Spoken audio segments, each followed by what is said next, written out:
Ready. We're ready.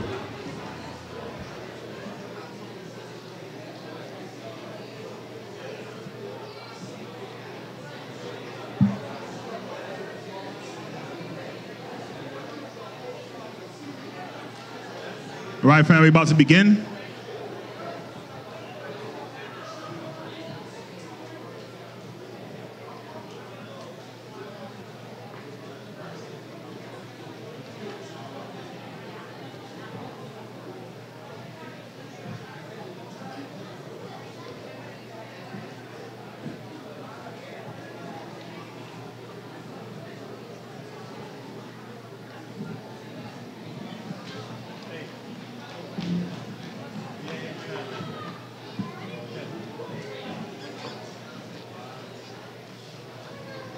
Yes, sir. Appreciate it, bro.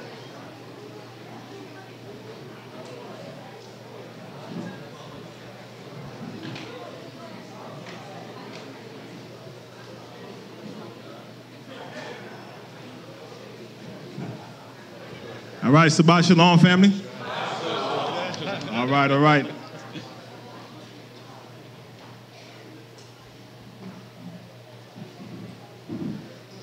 Brother Julia asked me to second guess myself before doing this lesson. All right, so today's lesson is called The Woman, Who Is She According to the Bible.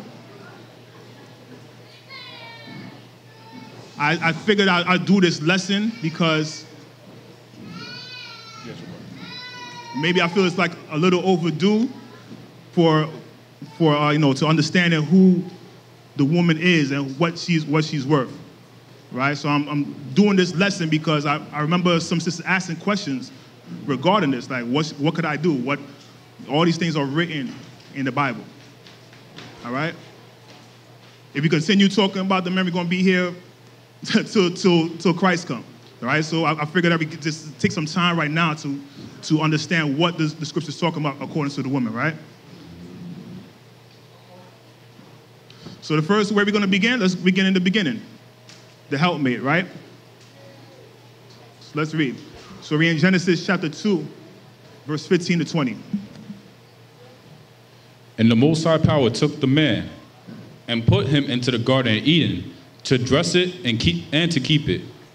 And the Most High Power commanded the man, saying, of every tree of the garden thou mayest freely eat, but of the tree of the knowledge of good and evil thou shalt not eat of it. For in the day that thou eatest thereof, thou shalt surely die. And the Most High Power said, it is not good that the man should be alone.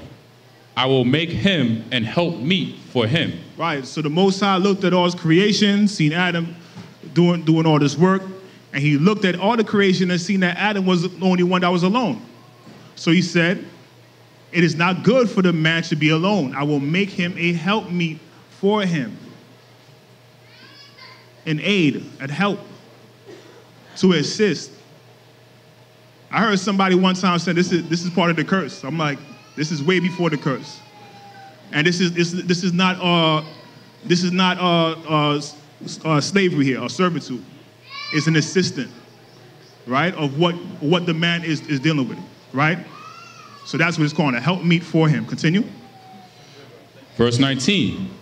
And out of the ground the Most High Power formed every beast of the field and every fowl of the air, and brought them unto Adam to see what he would call them.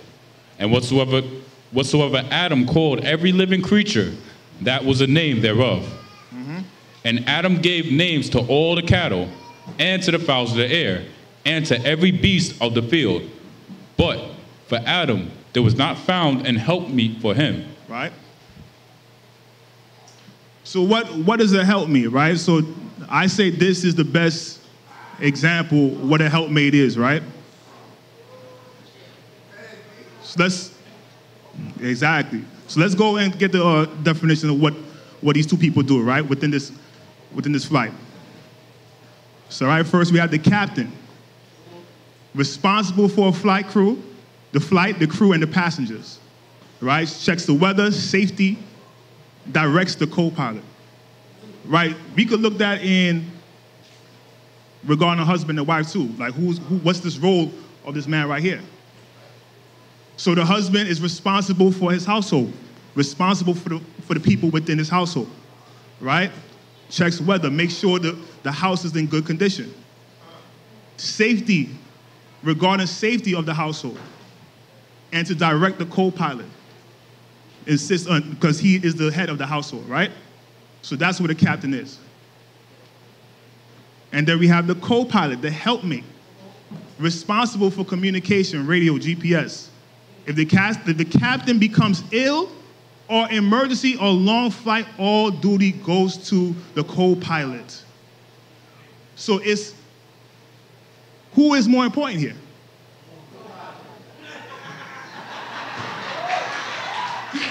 Okay.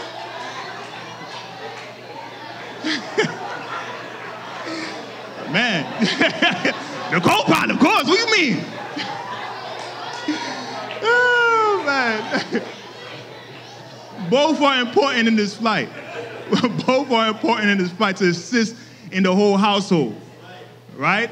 They each have a role to play, but each gives that role into insisting that flight is safe and that everybody's secure. So this is the role of the helpmate, to assist each other, right? To assist the captain of the ship, right? Everybody know Jeffrey Osborne? Nobody know Jeffrey? All right.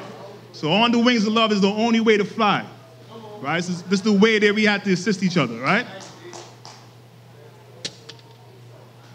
My wife always calls me old. That's all I listen to. Jeffrey Osborne, Billy Ocean. That's all I listen to. I was just listening to, you know what I mean? And listen, he's all, like The Journey, I listen to the Edomites on music too. Journey, who else? I listen to, Dennis. Yeah, all right, I hear you, sis. I'm an old school kind of brother, man. Let's continue, right? Verse 21. And the Most High Power caused a deep sleep to fall upon Adam, and he slept. And he took one of his ribs and closed up the flesh instead thereof. And the Most High caused a deep sleep to fall upon Adam, and he slept, and he took one of his ribs and closed in the flesh thereof. Took something that was part of his side and made it by his side. Right? Something that protects the organs and the heart to be brought forth in front of him. Something that was within Adam made manifest in front of him now. It was once part of Adam before, but now and it's still part of Adam, but it's now being manifest outside of his own body. Continue. Verse 22. And the rib which the Most High Power had taken from man, made he a woman, and brought her unto the man. And Adam said, This is now bone of my bones, and flesh of my flesh. She shall be called woman, because she was taken out of man. So, the woman is special from all the creation. Everything was created by dust and everything, by the air, but the woman is actually come out from a creation already. She was there before. She was there within Adam already, but is now being manifest in front of him, which makes it a special type of creation. This is bone of my bone, flesh of my flesh. She is me, and I am her. And she shall be called woman because she has been taken out of man. Continue. Verse 24. Therefore shall a man leave his father and his mother, and shall cleave unto his wife, and they shall be one flesh. And they shall be one flesh. Continue. And they were both naked, the man and his wife, and were not ashamed. Right? So we're going to jump down to chapter 3. I'm going to read from verse 1 to 20. Now the serpent was more subtle than any beast of the field which the Most High Power had made. And he said unto the woman, Yea, hath the Most High said, Ye shall not eat of every tree of the garden? And the woman said unto the serpent, We may eat of the fruit of the trees of the garden, but of the fruit of the tree which is in the midst of the garden, the Most High hath said, Ye shall not eat of it, neither shall ye touch it, lest ye die. And the serpent said unto the woman, Ye shall not surely die, for the Most High doth know that in the day ye eat thereof, then your eyes shall be open. Right, and so before we get into there, right? And I wanted to say this before we started. And the reason why I want to do this lesson, because it seems, and even I'm pretty sure women feel the same way, that y'all feel like when y'all came in here, y'all pretty much lost a lot coming in. Am I correct? You feel like you lost a lot coming in to this understanding, like, what's up? Why am I losing so much of me? But remember, what you're losing is the world. What you're losing is the world, the way how society built this, the way how this world built this society has made it that everything is for you. And they know how to operate women. They know how to operate men. And they know to operate the man has to be through the woman. They know that. So that's why it feels that you're losing a lot. And guess what? This scripture is going to explain what it is. You're going to see. Read verse 4 again. And the serpent said unto the woman, Ye shall not surely die, for the Most High doth know that in the day ye eat thereof, then your eyes shall be open, and ye shall be as gods, knowing good and evil. So here's the serpent playing with Eve's mind here. Of course you ain't going to die. Come on. Of course, listen, if you do this is what you're going to get. Continue. Verse 6. And when the woman saw that the tree was good for food, and that it was pleasant to the eyes. So when the woman saw the tree was good for food, and it was pleasant to the eyes, materialism. She saw it was good in the eyes. Continue. And a tree to be desired to make one wise. And to covet. These two things play a lot of role, especially in women's lives. Seeing what other people have and you don't have it, and materialism things. Am I wrong? So the devil knows what runs us, how our minds work. So the two things that he used was covenant and materialistic things, vain things. It was good to your eyes. You desire to be even wise than anybody else. And this is what society uses. Continue. Middle of verse 6. She took of the fruit thereof, and did eat, and gave also unto her husband with her, and he did eat. Exactly. So the devil knows not to go to the man first. He knows that. Because it's that time when the Most High said not to do that, I'm not going to do it.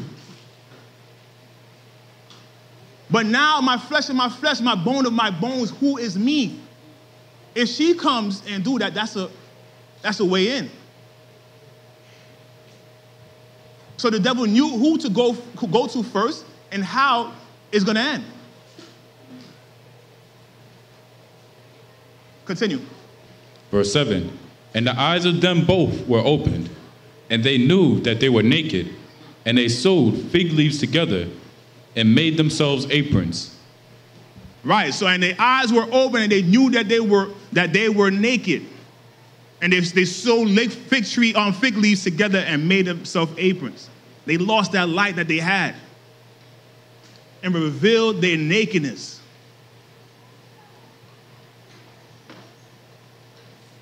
Continue. Verse 8.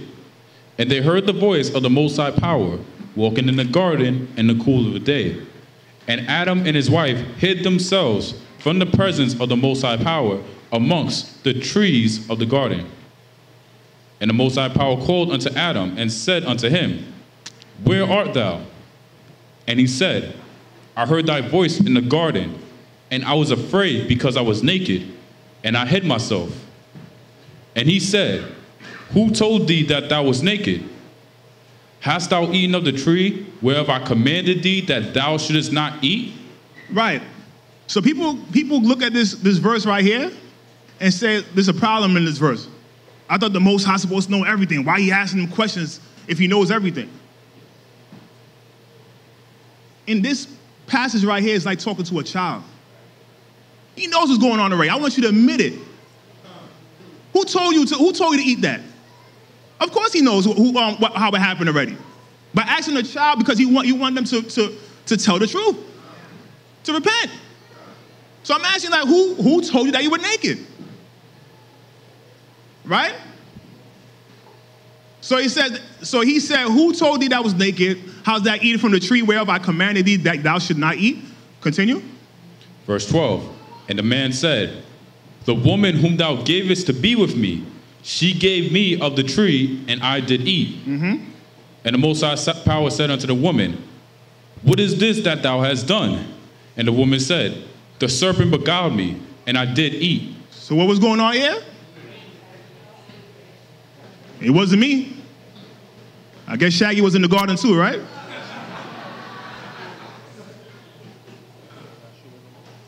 So everybody pointing the finger. If that time when he asked that question, like, you know what? I did it. I messed up. Repentance right there. But in our mind, when we come into that fleshly mind, because that's where they're in right now, it's easy to blame. It is. We all know that. Yeah. Continue. Verse 14, and the Most High Power said unto the serpent, because thou hast done this, thou art cursed above all cattle, and above every beast of the field. Upon thy belly shalt thou go, and dust shalt thou eat all the days of thy life. Mm-hmm. And I will put enmity between thee and the woman, and between thy seed and her seed. It shall bruise thy head, and thou shalt bruise his heel. Mm-hmm. Verse 16, unto the woman he said, I will greatly multiply thy sorrow and thy conception.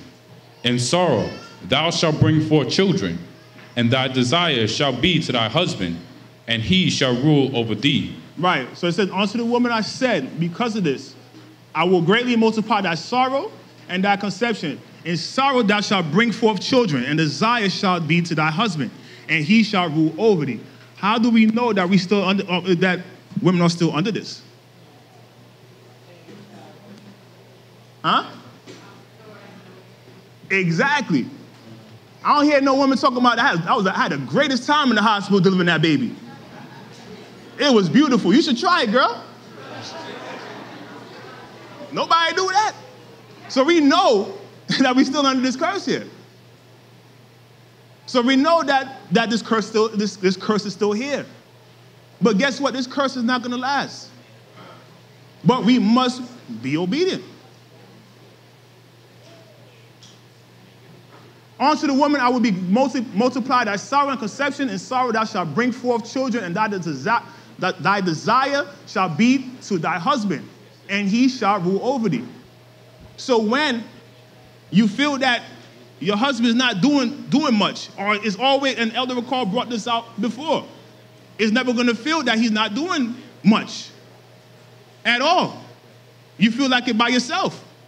You know what? You're right. You feel that way. And it's true in your mind. And you have a right to feel that way. Why? Because of this. Not saying that that man should go and push forward towards this. Absolutely not. But what I'm saying is, regardless if he does good or bad, you're still going to feel this way. But is it all about endurance and understanding these scriptures? Read verse 16 again. Unto the woman he said, I will greatly multiply thy sorrow and thy conception. In sorrow thou shalt bring forth children, and thy desire shall be to thy husband, and he shall rule over thee. Continue. And unto Adam he said, because thou hast hearkened unto the voice of thy wife, and hast eaten of the tree, of which I commanded thee, saying, Thou shalt not eat of it. Cursed is the ground for thy sake. In sorrow shalt thou eat of it all the days of thy life. Right. Same thing with the brothers. You're going to feel that you're going to continue working. You can't hold no money. You continue working, bills piling up on you. You got to strive to get the paper. You got to work hard to do it. Why? Because of this curse. That's why we know that we're under it. That's the reason why Christ said that, listen, in order to endure to these things, you have to follow me. So these curses can be removed. All right, continue. Verse 18. Thorns also and thistles shall it bring forth to thee, and thou shalt eat the herb of the field. In the sweat of thy face shalt thou eat bread, till thou return unto the ground. For out of it wast thou taken, for thus thou art, and unto dust shalt thou return. And Adam called his wife's name Eve, because she was the mother of all living. Con. 1 Timothy chapter 2, verse 11 and 15. Just going to go through this so we could pass this and then move on, right? 1 Timothy chapter 2, verse 11, verse 15. This is the reason why Paul wrote this, where he got it from. This is from Genesis, right? So let's read it. Let the woman learn in silence with all subjection. But I suffer not a woman to teach, nor to usurp authority over the man, but to be in silence. For Adam was first formed, then Eve. And Adam was not deceived, but the woman, being deceived, was in the transgression. Notwithstanding, she shall be saved in childbearing, if they continue in faith and charity and holiness with sobriety. So Paul says in order to survive, give birth in a child, because any woman could say who delivered a child, that's a near-death experience. It is. So Paul is saying in order to make sure that you don't die, make sure that you keep the faith and charity and holiness and sobriety. Now, when it talks about, but I suffer a woman, let a woman learn in silence, it's talking about not teaching. Of course, a woman can ask questions and everything. Of course you could do that. But as far as teaching and being in front here and teaching, that authority is not given. Right? Let's move on to the next subject. The judges of Israel. Let's talk about it. Exodus chapter 18, verse 13 to 27. And it came to pass on the morrow that Moses sat to judge the people. And the people stood by Moses from the morning unto the evening. Right, so Moses had a particular place to sit down from morning to evening to speak on to the children of Israel. So his time from judging the people was from morning all the way to evening. So the only time he had was in the nighttime. Right? And I'm pretty sure he wanted to go to sleep after that. Verse 14. And when Moses' father-in-law saw all that he did to the people, he said, What is this thing that thou doest to the people? Why sittest thou thyself alone?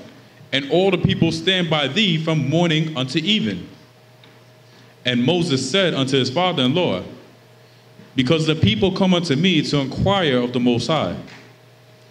When they have a matter, they come unto me, and I judge between one and another, and I do make them know the statutes of the Most High and his laws. And Moses' father-in-law said unto him, The thing that thou doest is not good. So Jethro told Moses, what you're doing here every day, morning to evening, and taking in people's problems is not good. You're doing it for a right cause, but for your health, it's not good for you. Continue. Verse 18.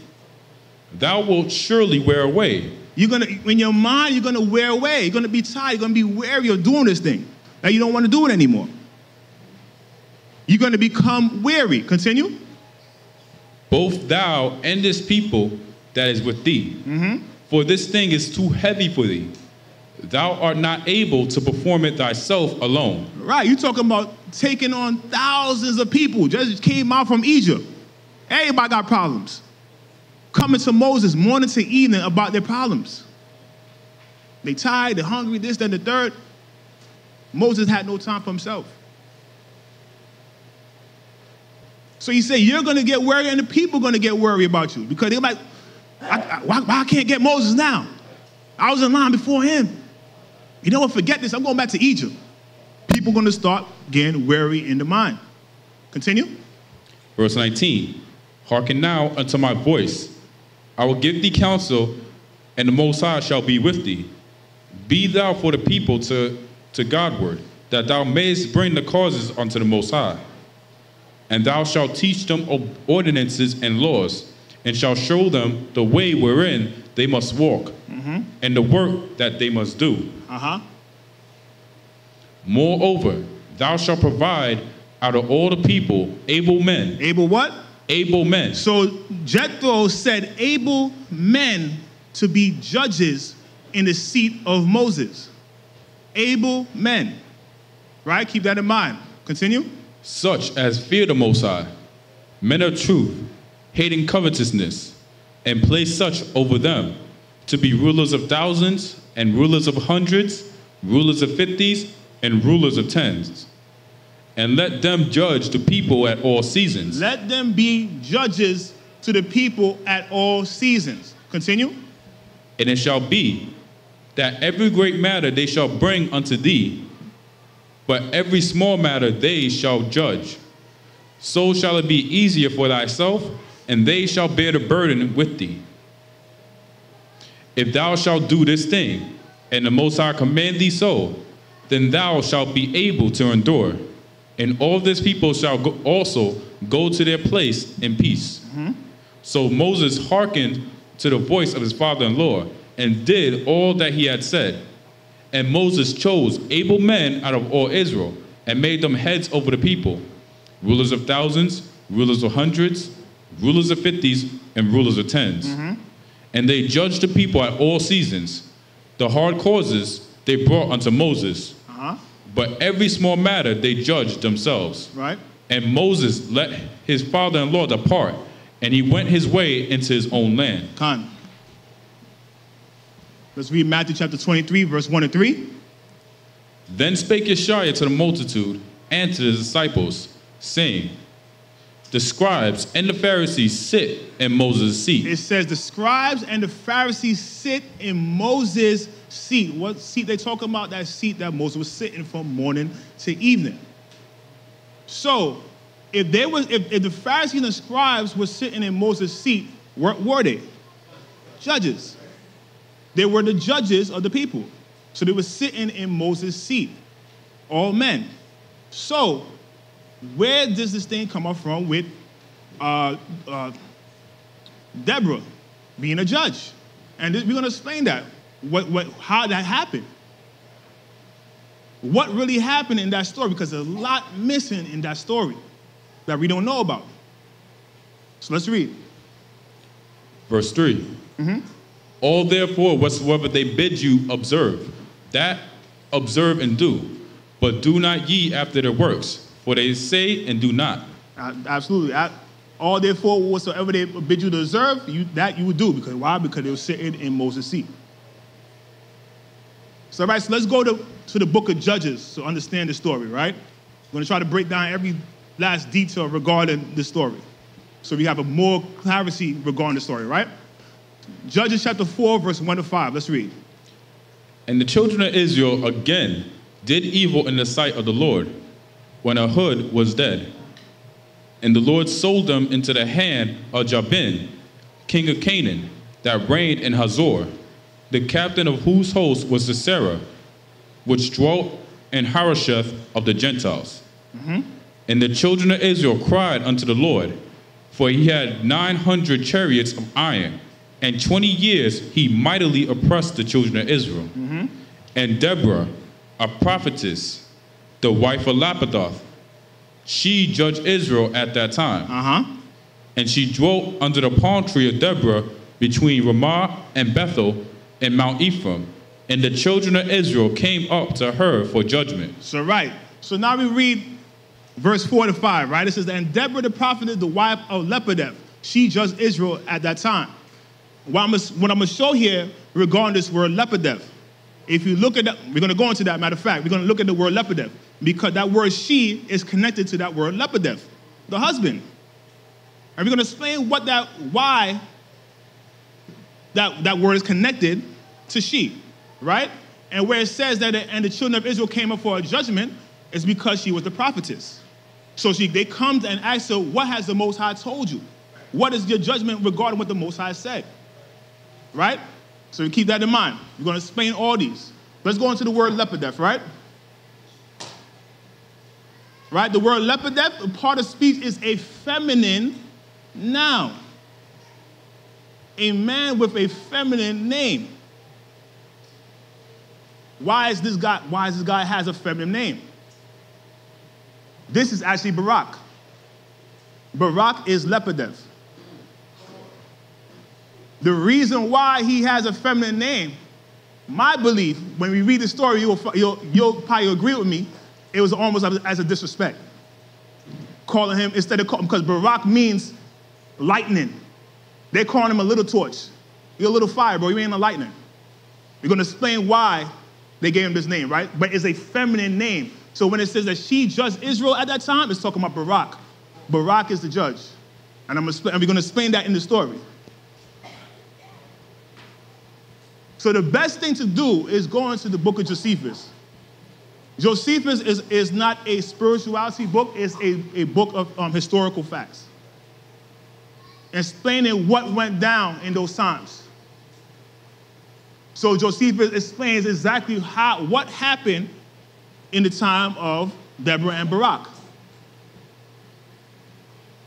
All right, so let's read. It's in the Antiquity of the Jews, book 5, chapter 5, paragraph 1 to 4. And let's read, brother.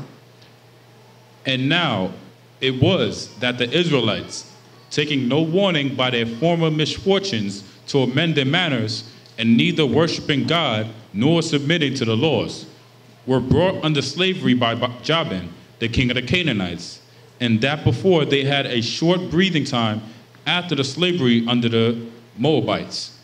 For this Jabin out of Hazor, a city that was situate over the Semiconitis, and had in pay 300 footmen and 10,000 horsemen, with fewer than 3,000 chariots.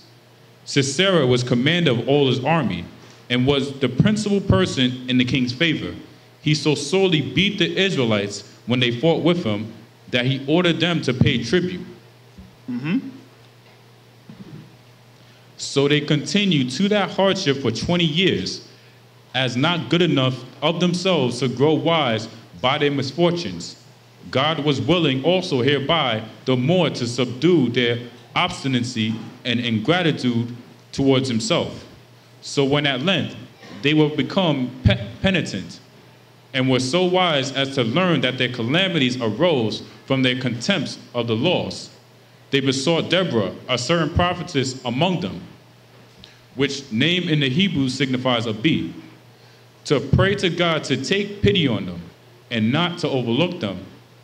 Now they were ruined by the Canaanites. Right, so when it talks about Deborah, when they went to Deborah for their judgment, it was a specific judgment that they was talking about. It was talking about here. So they went to Deborah to pray to God to take a pity on them and not to overlook them.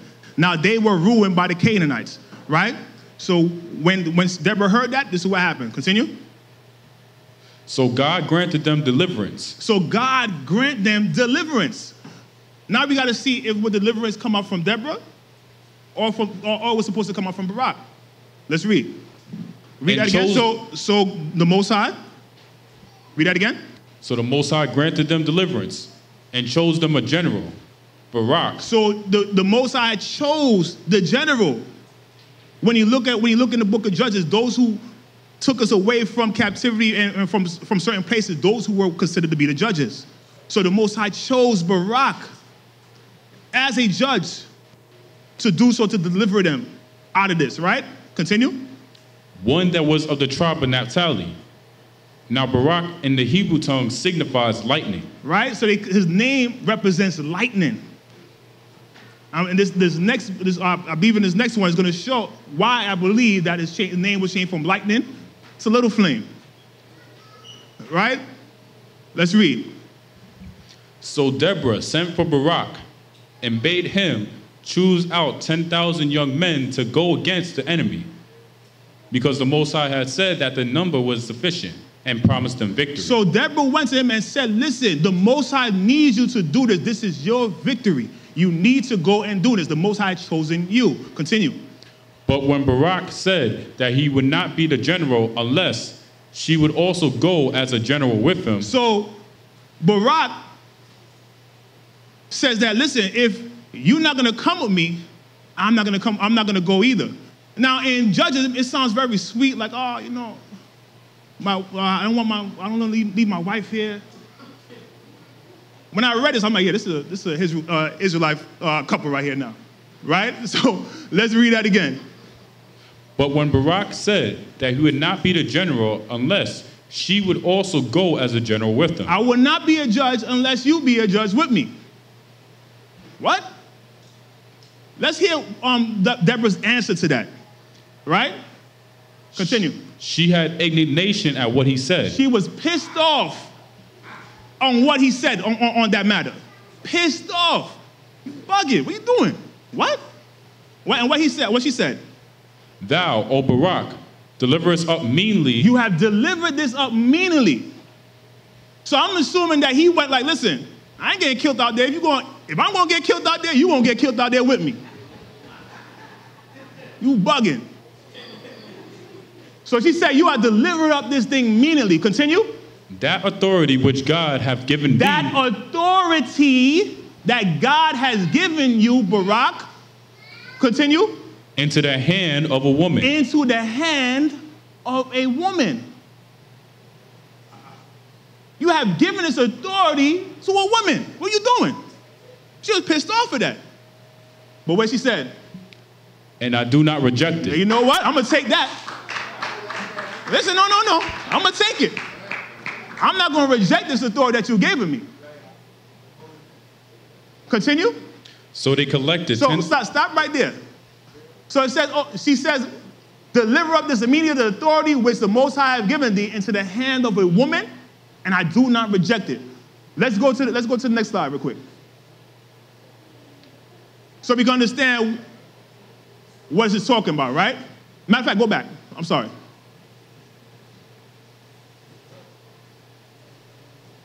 All right, so when it says, and thou deliver up meaning that authority which the Most High have given thee into the hands of a woman, and I do not reject it. Right? So it gives more clarification regarding what Deborah was talking about in Judges. So let's go to the next slide. All right, so let's read Judges chapter 4, verse 8 to 9. And said unto her, if thou wilt go with me, then I will go. But so it's a whole different meaning in that whole sentence right there. So and now it makes it more sense when we read further. What's he saying? So let's read that again. And Barak said unto her, if thou wilt go with me, then I will go. But if thou wilt not go with me, then I will not go. Listen, I ain't getting killed out there. You coming with me. Right? Verse 9. And she said, I will surely go with thee. I ain't going to reject it. Continue. Notwithstanding. So this is the reason why she said that. She said, notwithstanding. Now continue. The journey that thou takest shall not be for thine honor. You will get no honor in this victory that's coming up. No victory. That's the reason why every time somebody read it, don't give victory to Barak. It sounds like Deborah's doing everything, which she is. But the authority was given to Barak. He gave it to her. So she said that when you do this, you will not get any honor from your victory because you have given it into the hand of a woman. Continue. For the Lord shall sell Sisera into the hand of a woman. So for the Lord will sell Sisera into the hand of a woman. He lost the victory from that. Right? So let's start from thou, O Barak. Thou, O Barak, deliver us up meanly that authority which God hath given thee into the hand of a woman, and I do not reject it. So they collected 10,000 men and pitched their camp at Mount Tabor, where at the king's command Sisera met them and pitched his camp not far from the enemy. Whereupon the Israelites and Barak himself was so affrighted at the multitude of those enemies that they were resolved to march off. Right. So the time when Barak said, listen, we're going to get people, started walking, they started walking back like, oh, too much. Right? Continue. Had not Deborah retained them and commanded them to fight the enemy that very day, for that they should conquer them, and the Most High would be their assistance. So if it wasn't for Deborah, they would not receive victory that day. Because of her strength, knowing and her faith, pushing towards that victory.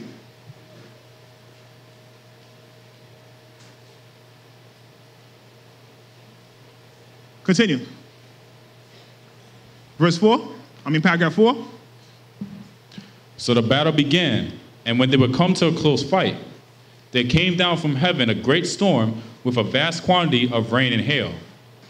And the wind blew the rain in the face of the Canaanites, and so darkened their eyes, that the arrows and slings were of no advantage to them, nor would the coldness of the air permit the soldiers to make use of their swords, while this storm did not so much incommode the Israelites, because it came in their backs. They also took such courage upon the apprehension that the Most High was assisting them, that they fell upon the very midst of their enemies. Right, so when Hebrews talks about the faith of Barak, if it wasn't for his wife, he wouldn't have pursued onto that faith. So it was her that pushed him forward, right? They said that they had such courage after that, when she spoke to them, that they did exactly what the Most High told them to do. Right, continue. And slew a great number of them, so that some of them fell by the Israelites, some fell by their own horses, which were put into disorder, and not a few were killed by their own chariots. At last, Sisera, as soon as he saw himself beaten, fled away, and came to a woman whose name was Jael, a Kenite, who received him when he desired to be concealed. And when he asked for somewhat to drink, she gave him sour milk, of which he drank so unmeasurably that he fell asleep. But when he was asleep, Jael took an iron nail, and with a hammer drove it through his temples into the floor. Oh, the mercy. All right, continue.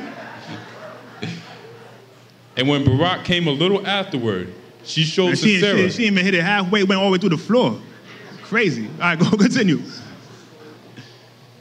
And when Barak came a little afterward, she showed Sisera nailed to the ground.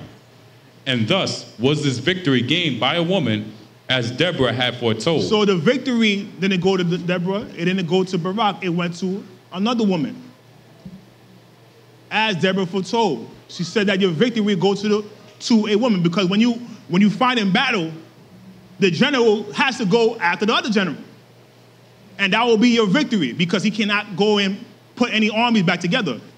So Deborah said, the Most High said this, your victory will not go by you, but through a woman. Just for it did. Continue. Barak also fought with Jabin at Hazor, and when he met with him, he slew him. And when the general was fallen, Barak overthrew the city to the foundation, and was the commander of the Israelites for 40 years. Right. So do we have a better understanding concerning Deborah as a judge now? How she got that authority? Listen, yes, she didn't get it from the Most High, but she still did the work that the Most High needed to be done. But I just want to show you that it was not the Most High who had planted her there. So because the Most High believes in order and how that happens, right? And I understand what I mean by when it says that Barak is not a lightning, he's a little flame now. That's why I got that. That's why I believe that's where he got that name from, because Israelites had different names. They had more than one name. Right? We're going to see that in a couple of slides after, right? Let's continue. Right. Being humbled. Let's go, right? Isaiah chapter 3, verse 16 to 26. Moreover, the Most High saith, because the daughters of Zion are haughty, and walk with stretched forth necks and wanton eyes, walking and mincing as they go, and make right. So it says, moreover, because the daughter of Zion were haughty, right? When you look at when the Zion, it represents within the borders of Jerusalem, right? So we know who we're talking about here is talking about the southern kingdom, right? Because of the daughters of Zion are haughty and walk with a stretched forth neck and wanton eyes. When I first read this a while back,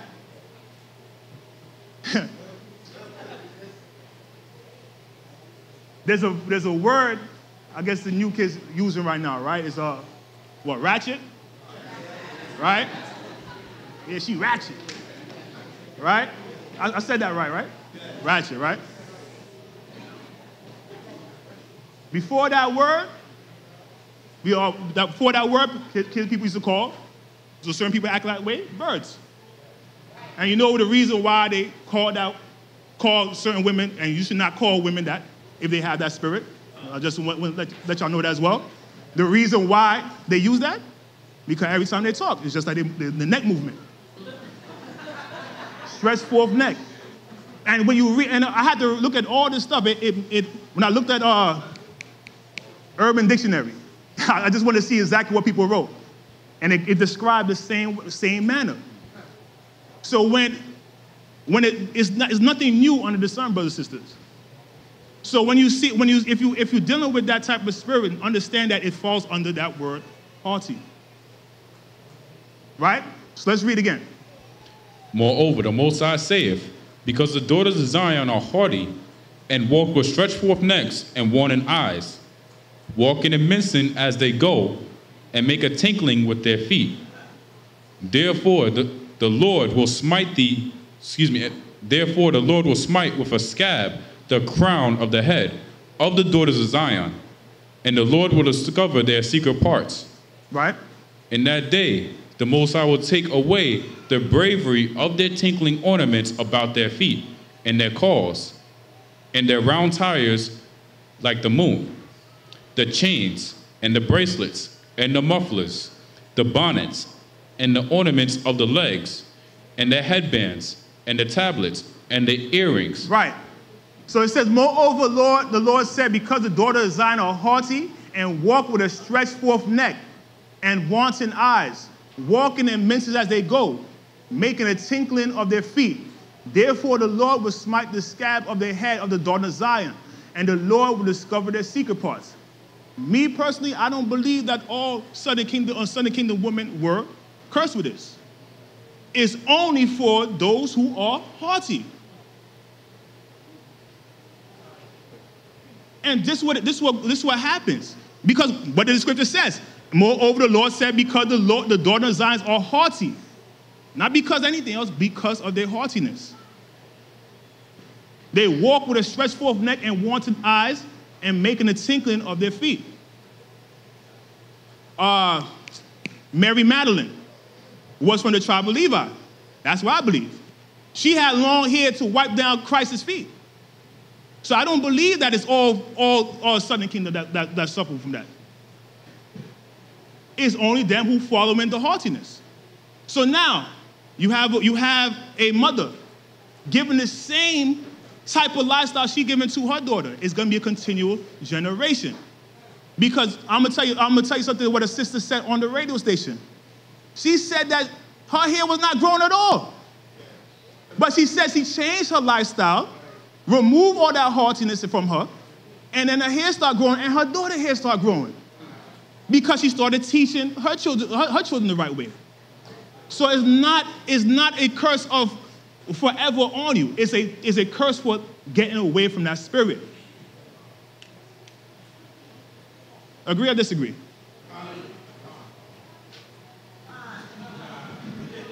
Agree or disagree? Agree.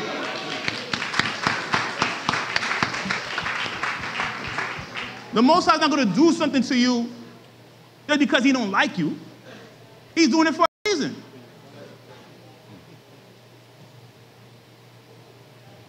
And the crazy thing is, They brought us over here. We in the hood. We don't got 2 nickels to rub together. We lost everything, the earrings, everything. And we still had that spirit. That's crazy. He said, I'm going to take away all that. So you won't have no type of, what's the word I'm looking for?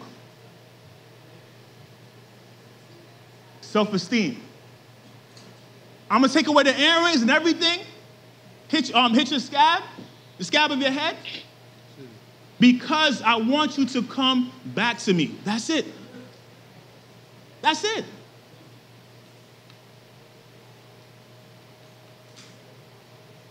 So it's all of this part is not about here or anything like that. It's all about humility. That's what it's about.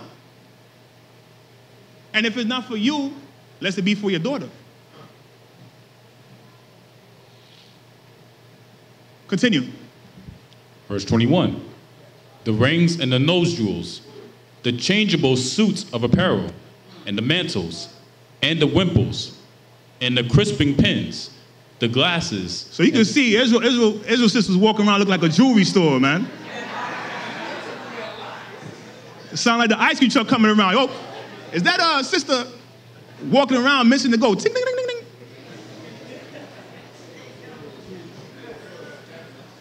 Right? So it became a pride thing, became a puffed up thing. So this is the reason why he had to, like, yo, relax. Just relax. Right? Come on. The glasses, and the fine linen, and the hoods, and the veils, and it shall come to pass that instead of a sweet smell, there shall be stink. All right, go ahead. Yeah, I am. Continue, go ahead. No, I'm good. Continue. And instead of a girdle, a rent. Uh-huh. And instead of well-set hair, baldness. And instead of a stomacher, a girding of sackcloth. And burning instead of beauty. And burning instead of beauty. Bless you. Continue. Verse 25. Thy men shall fall by the sword, and thy mighty in the war. And her gates shall lament and mourn, and she, being desolate, shall sit upon the ground. So, right, brothers, so, all right, sisters, I'm going to lead it to y'all because this is for y'all. Do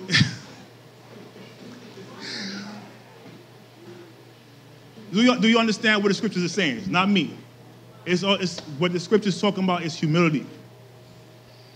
In that time when Isaiah was talking about, the women pride was high up.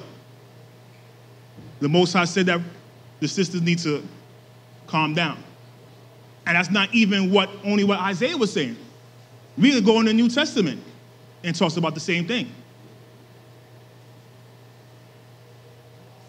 1 Peter chapter 3, verse 3 to 6. Whose adorning, let it not be that outward adorning of plaiting the hair and of wearing a gold or of putting on of apparel. So right, so Peter says when you come into the church, when you come into the body, it's not of the plaiting of the hair and of wearing of gold and apparel. Not saying that you cannot do that. Or then again, that may help with the puffed upness, with the pride. But that's highly up to you, right? Whose adorning, let it not be the outward adorning or the pattern of the hair and wearing of the gold and putting on of apparel. Continue. Verse 4, but let it be the hidden man of the heart. Let it be the hidden man of the heart. So this apparel, this beauty that you're looking for, you looking like the jewelry shop, everything on, nobody can see your face. It still did not affect internally.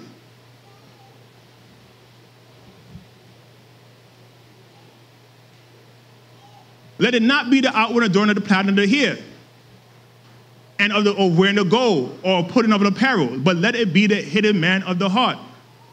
Remember that song, Murder, She Wrote? That reggae song? That's exactly what it's talking about, right? But the hidden man of the heart. Continue. In that which is not corruptible, even the ornament of a meek and quiet spirit. Even of an ornament of a meek and quiet spirit. Now, we could argue and say, well, this thing was written by man. We could argue about that. But the question is, what are you doing here? If you're going to really argue about this. Either you believe in the scriptures or you don't. It's either you believe in it or you don't.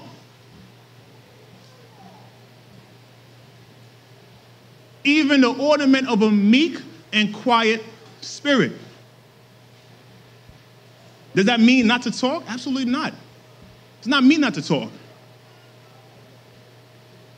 It means not to quick to speak because you might say something wrong. Humbling yourself, certain things people might say to you, you know what? And women are great at that. Way better than men. If we have an argument, women will bite harder than men. It's reality. But this is the reason why the scripture is talking about this, about the meek and quiet spirit, because there's a better power in a woman. There's a better power in a woman that has to assist her. Continue. Which is in the sight of the Most High of great price. So it may look to you as nothing, worthless, quiet and meek. Who's that? What are you talking about? Nobody gonna tell me what to speak and not to speak. It might seem worthless to you, but it's priceless to the Most High. It is priceless to the Most High. So we could go again, how we feel, or with the Most High one. Continue. Verse 5. For after this manner, in the old time, the holy women also who trusted in the Most High. After this manner, who put on the apparel of a meek and quiet spirit, after the manner of the old time of the holy women also, who trusted in the Most High. Now we may look and say, well, the men were overpowering them, they were weak that time, we stronger now. Where is that getting us? Did it get better? And again, I told y'all in the beginning, the men has plentiful things to work on that could fill this roof. So much things.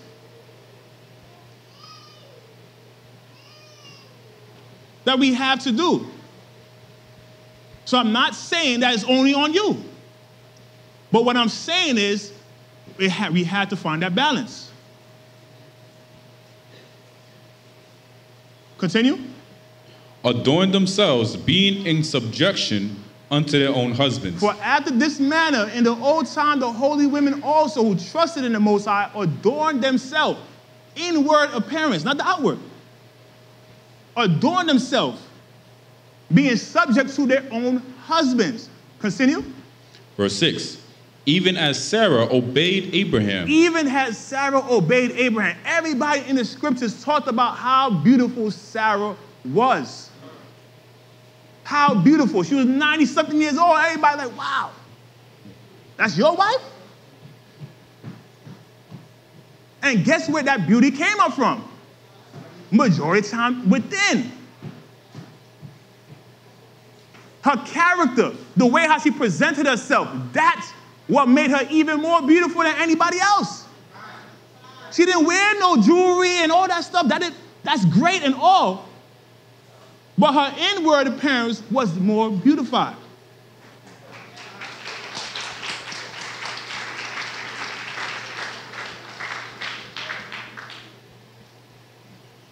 Her inward appearance is more beautified. So now we could have you could see a beautiful woman, but her character is trash.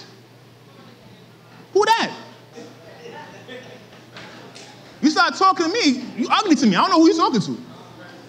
So it's always the inward appearance first.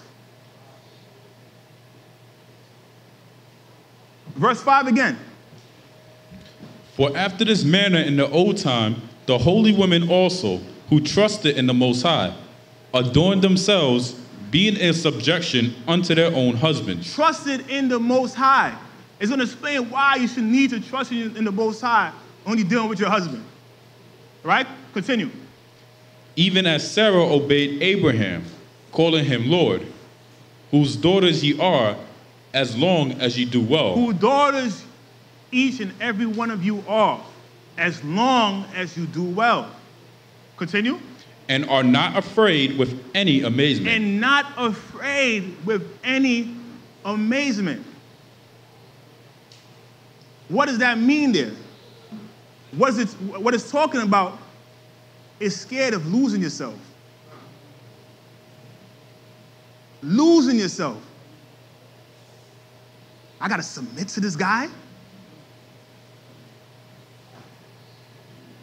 Nah, that's not my personality, I don't care. He ain't taking that away from me.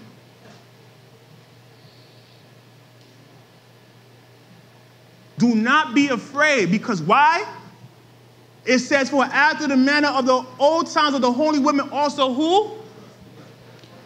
Adorn themselves, being in subjection unto their own husbands. Who trusted in the Most High. Who trusted in the Most High. That's why when Abraham told Sarah to do things, in her mind, she's like, that's the dumbest thing I ever heard.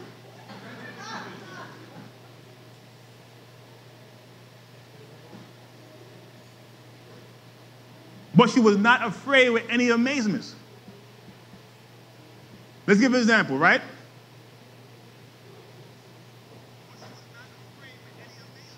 Next slide. Let's go to Genesis chapter 12, verse 10 to 14. And there was a famine in the land, and Abram went down into Egypt to sojourn there, for the famine was grievous in the land. And it came to pass, when he was come near to enter into Egypt, that he said unto Sarai his wife, Behold now, I know that thou art a fair woman to look upon. Therefore it shall come to pass, when the Egyptians shall see thee, that they shall say, This is his wife, and they will kill me, but they will save thee alive. Right? So Abraham's son, listen, you a good-looking sister. If I go to Egypt, they're going to kill me for you. And they'll kill me, but take you. All right, continue. Verse 13. Say, I pray thee, thou art my sister, that it may be well with me for thy sake, and my soul shall live because of thee. My soul shall live because of thee. Now, if you look in the book of Joshua, this was even deeper. He told her go in the treasure chest and everything. Listen, go in the chest. Listen, just hide from them. Like I said, she probably thinks like, yo, you're bugging out. This is the dumbest thing I heard. Why I'm going in the chest for? But if you feel that this is the way I is to go, I ain't getting harmed from this matter, let's go. Now, Sarah from the block, on the other hand, if you ask Sarah from the block to go in the treasure chest, brother, who you think you talking to? I thought you was a friend of the Most High. What happened? You scared now? You want to claim me? What happened? Yo, babe, just go in the chest. Listen, nah. You better fight for me. What you talking about? Man, then both of us get killed. Like, what's going on here? Like, like things gonna be not gonna understand with each other. Things the man gonna say like, yo, what are you talking about? That's the dumbest thing. What are you saying? Let it work. Let it be dumb and let it happen and be like, you know what? It didn't work out. Yeah, baby, you know what? I had another plan. She already had the plan already. No, it's going to work out. But it just might work out. Who knows? If we follow that order, and just allow it. Let us fall on our face. Boom. You know what? I messed up. Yeah, babe, well, my mom was saying it was a dumb move, but I allowed you.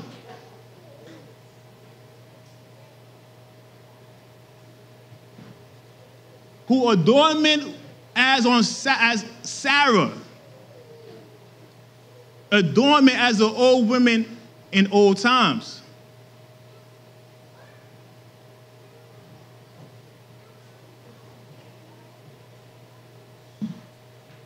First Timothy chapter 2, verse 9 to 10. In like manner also, that women adorn themselves in modest apparel, with shamefacedness and sobriety, not with broidered hair, or gold, or pearls, or costly array. In like manner also, women adorn themselves with modest apparel, not with shamefacedness and sobriety and broidered hair. So sobriety, not with broidered hair, gold, pearls, or costly array. Modest apparel. And scriptures after this going to explain why Paul is talking about it, because understanding what these things enhance. The pearls, the jewels, all these things, what that enhance in a woman. In like manner also let a woman adorn herself in modest apparel. All right, verse 10. But which becometh women professing godliness with good works. So, putting on good works is the spirituality being beautified inside. Doing the will of the Father, that's what allows you to be beautiful inside and outside. That a person could see and say, that's a good sister.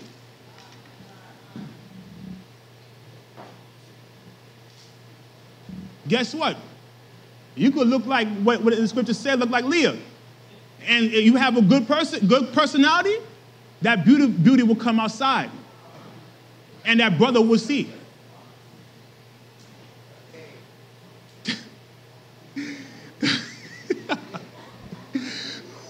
Let's go to the next now, right?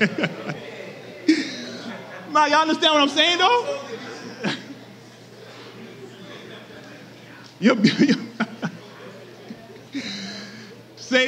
All right. And the good works, right? Because a lot of people ask, like, what can women do in the church? We can't do that. I feel like I'm a slave in here. I don't know what. You're asking the wrong things. You're seeking for the wrong things. It's not power that you're looking for. It's doing the work of the Most High here. You want. Some people want to be seen, and that's not what it is. How many of y'all heard Mary Magdalene, Martha, and them talking in the background when Christ was speaking? How many scriptures y'all know about that? I'm telling you, there probably was more women following Christ than men. And y'all wouldn't even know. Why? Because the work was being done in the background. Great work being done in the background and was allowed for, it was helping this ministry to go forward. Like, for example, St. Luke chapter 8, verse 1 and 3. And it came to pass afterward that he went throughout every city and village, preaching and showing the glad tidings of the kingdom of the Most High. And the 12 were with him. And a certain woman, which had been healed of evil spirits and infirmities, Mary called Magdalene, out of whom went 7 devils, and Joanna, the wife of Chuza, Herod's steward, and Susanna, and many others. And many others. Many others. Continue. Which ministered unto him of their substance. Which ministered unto them with their substance. And that has to do with money as well either. Whatever you could bring within the body, that's the substance that we're looking for. That's the substance that the church needs. So there's so much things women could do within the body. But the problem is, you're seeking for the wrong positions. Truthful. Why I can't do that? Don't worry why you can't do that. The scripture says so. Do something else. It's that simple.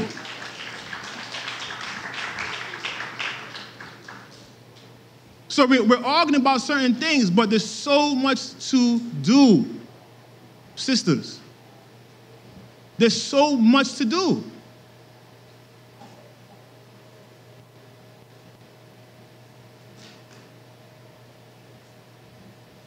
Let's talk about the story regarding the brothers and the mother, right? 2 Maccabees chapter 7. We'll start at verse 1. It came to pass also that 7 brethren with their mother were taken, and compelled by the king against the law to taste swine's flesh, and were tormented with scourges and whips. But one of them that spake first said thus, What wouldest thou ask or learn of us? We are ready to die rather than to transgress the laws of our fathers. Power. Listen, this is the strength that I want. Because there'll be a time that these things will come.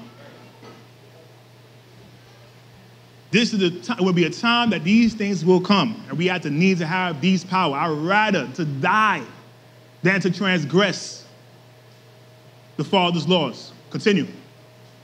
Verse 3. Then the king, being in a rage, commanded pans and cauldrons to be made hot, which forthwith, being heated, he commanded to cut out the tongue of him that spake first, and to cut off the utmost parts of his body, the rest of his brethren and his mother looking on.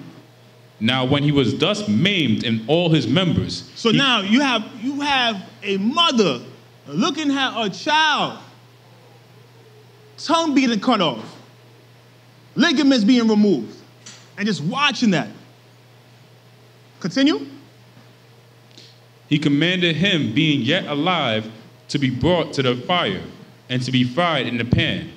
And as the vapor of the pan was for a good space dispersed, they exhorted one another with the mother to die manfully, saying thus, The Most High Power looketh upon us, and in truth hath comfort in us, as Moses in his song, which witnessed to their faces, declared, saying, And he shall be comforted in his servants.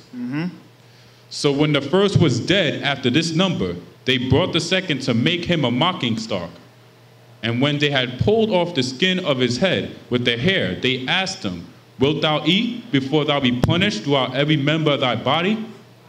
But he answered in his own language and said, No.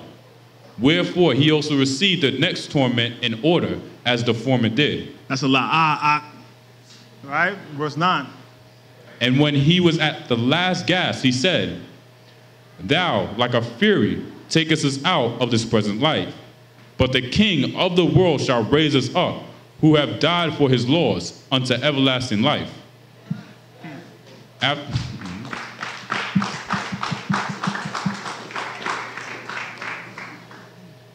Verse 10. After him was the third made a mocking stock. And when he was acquired, he put out his tongue, and that right soon, holding forth his hands manfully, and said courageously, These I had from heaven, and for his laws I despised them, and from him I hope to receive them again. Insomuch that the king and they that were with him marveled at the young man's courage, for that he nothing regarded the pains. Now when this man was dead also, they tormented and mangled the fourth in like manner. Verse 14. So when he was ready to die, he said thus, It is good, being put to death by men, to look for hope from the Most High to be raised up again by him. As for thee, thou shalt have no resurrection to life. Afterward they brought the fifth also and mangled him.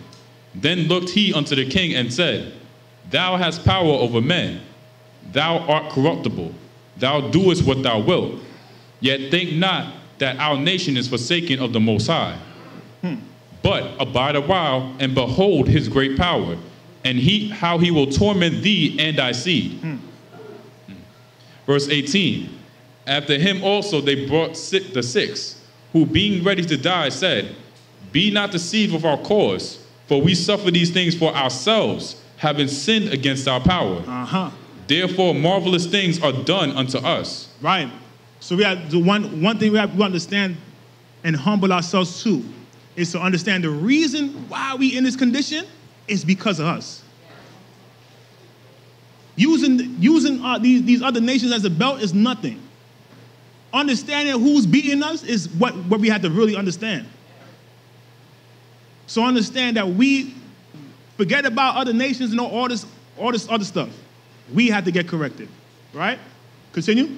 Verse 19. But think not thou that takest in hand to strive against the Most High, that thou shalt escape unpunished.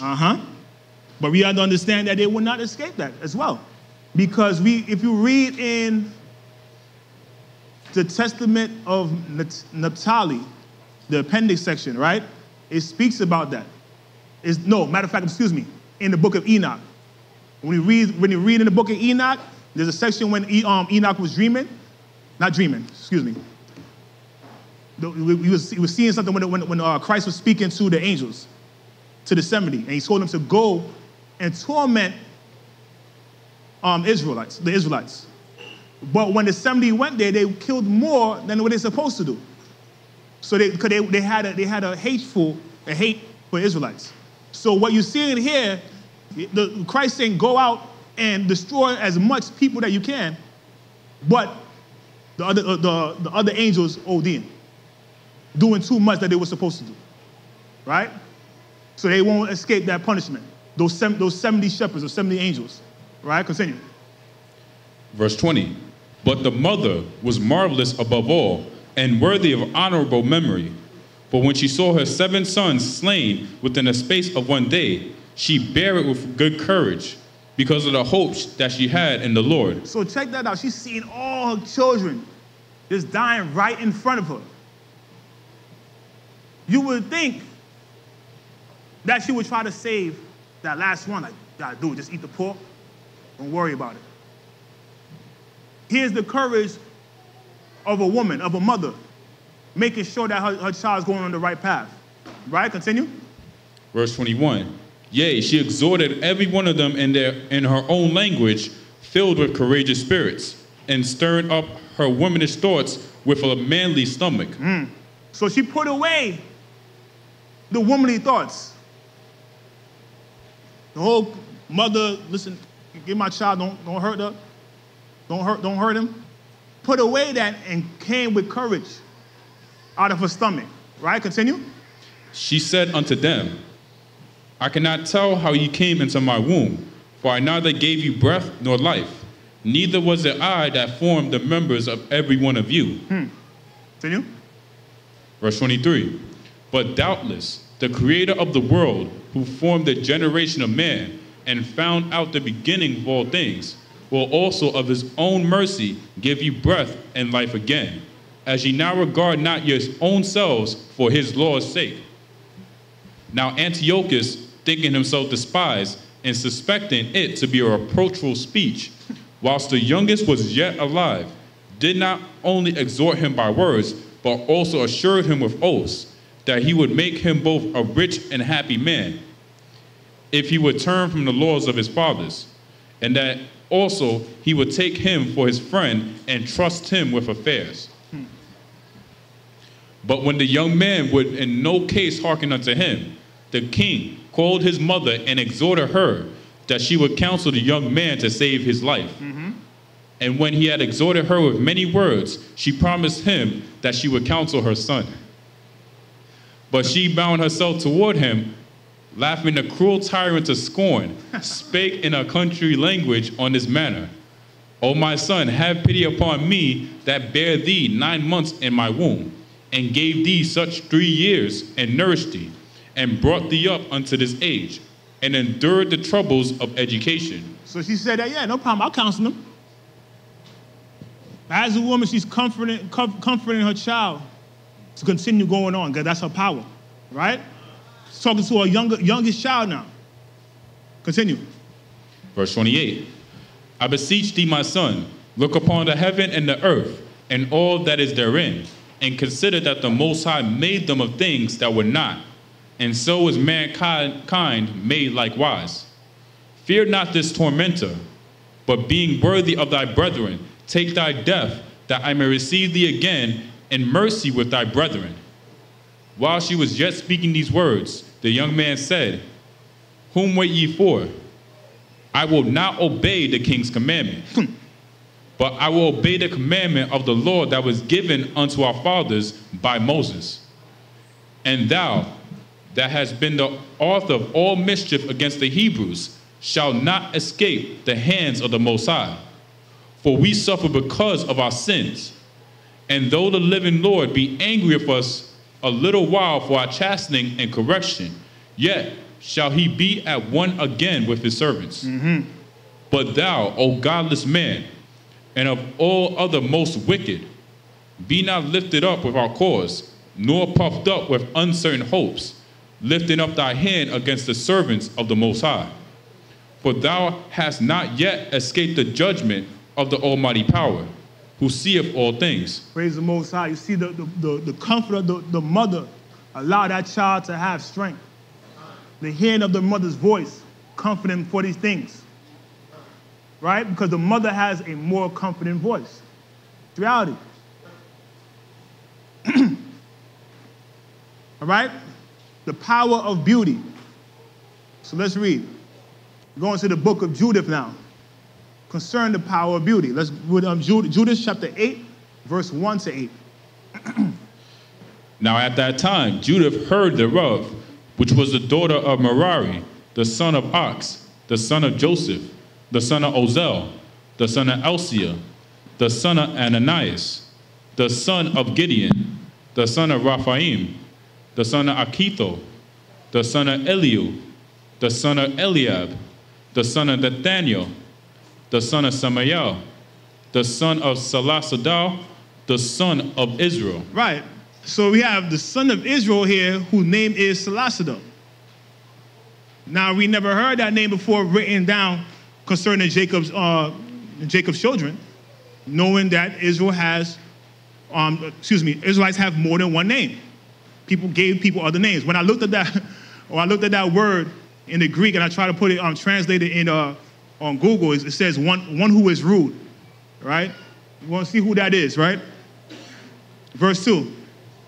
And Manasseh was her husband, of her tribe and kindred, who died in the barley harvest. For as he stood overseeing them that bound sheaves in the field, the heat came up upon his head, and he fell on his bed, and died in the city of Bethulia. And they buried him with his fathers in the field between Dathaim and Baalamon. So Judith was a widow in her house 3 years and 4 months. So Judith was a widow in her house for 3 years and 4 months, right? Because her husband died, right? Continue. Verse 5. And she made her a tent upon the top of her house, and put on sackcloth upon her loins, and wear her widow's apparel. Right, so she was mourning the time that she was a widow, right?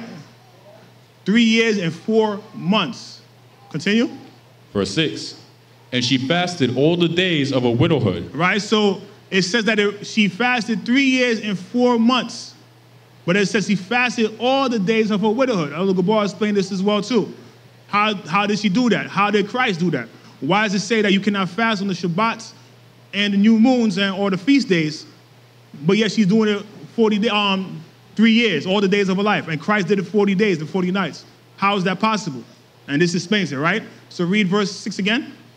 And she fasted all the days of her widowhood, save the eves of the Sabbaths. Save the eves of the Sabbaths. And the Sabbaths. And the eves of the new moons. And the new moons. And the feasts and solemn days of the house of Israel. So she did not fast on the holy days, right? So that's how she was able to do it all the days of her widowhood. Continue. Verse 7. She was also of a goodly countenance and very beautiful to behold. So Judith was a very beautiful woman. Right? Continue. And her husband Manasseh had left her gold and silver and men servants and maidservants and cattle and lands, and she remained upon them. And there was none that gave her an ill word, as she feared the Most High greatly. So nobody gave her an ill word because she feared the Most High greatly. Nobody looked at her like, oh, who she thinks she is, and who she thinks she all that. She got all this money. She thinks she that pretty. It didn't matter that, because she feared the Most High greatly. They had nothing to say. They could lie about her, they want, but they really had nothing to say about her. All right, so we're going into Judith chapter 9, verse 1 to 3, and verse 9 to 10. Let's read. Verse 1. Judith fell upon her face and put ashes upon her head, and uncovered the sackcloth wherewith she was clothed. And about the time that the incense of that evening was offered in Jerusalem and the house of the Lord, Judith cried with a loud voice and said, O Most High power of my father Simeon. So Simeon is another name for that name Seleucido. That was his other nickname, right? And to prove that, she explains who Simeon she's talking about, right? Continue. To whom thou gavest a sword to take vengeance of the strangers, who loosened the girdle of a maid to defile her, and discovered the thigh to her shame, and polluted her virginity to her reproach. For thou saidst, it shall not be so, and yet they did so. Wherefore thou gavest their rulers to be slain, so that they dyed their bed in blood, being deceived, and smotest the servants with their lords, and the lords upon their thrones. Behold their pride, and send thy wrath upon their heads. Give into mine hand, which am a widow, the power that I have conceived. Right, so she said, behold their pride, and send thy wrath upon their heads. Give into me my hand, which I am the widow, the power that I have conceived. So we have to understand, what power does she have? Right? Being a widow, what power does she have? Let's continue. Verse 10. Smite by the deceit of my lips the servant with the prince, and the prince with the servant. Break down their stateliness by the hand of a woman. Judith chapter 10, verse 1. Right? So we're going to read from verse 1 to 5, and then we're going to jump down to 9 to 14, and then we're going to jump to 17 to 20 to get to the point. All right? Let's read. Now after that, she had ceased to cry unto the Most High of Israel, and had made an end of all these words.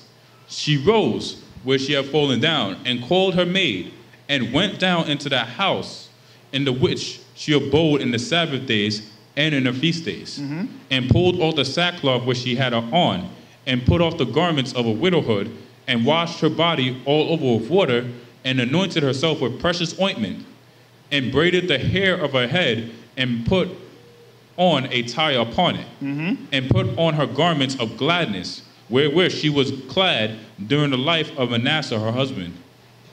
And she took sandals upon her feet, and put about her bracelets, and her chains, and her rings, and her earrings, and all her ornaments, and decked herself bravely to allure the eyes of all men that should see her. What does that do? To what? To allure the eyes of all men that should see her. She put on these things, the bracelet, the earrings, all these things that for being seen, for what? To allure all men that they could see her. This is what these things were made for. If you look at the history in the book of Enoch, not saying that jewelry is bad or anything like that, but what I'm saying is what the fallen angels have given women. They gave them jewelry to allure men, to make them more beautified. So she said, this is my power, my beauty. This is the power that she has received as a widow, to use her beauty to allure all men that see her. But she did this for a reason.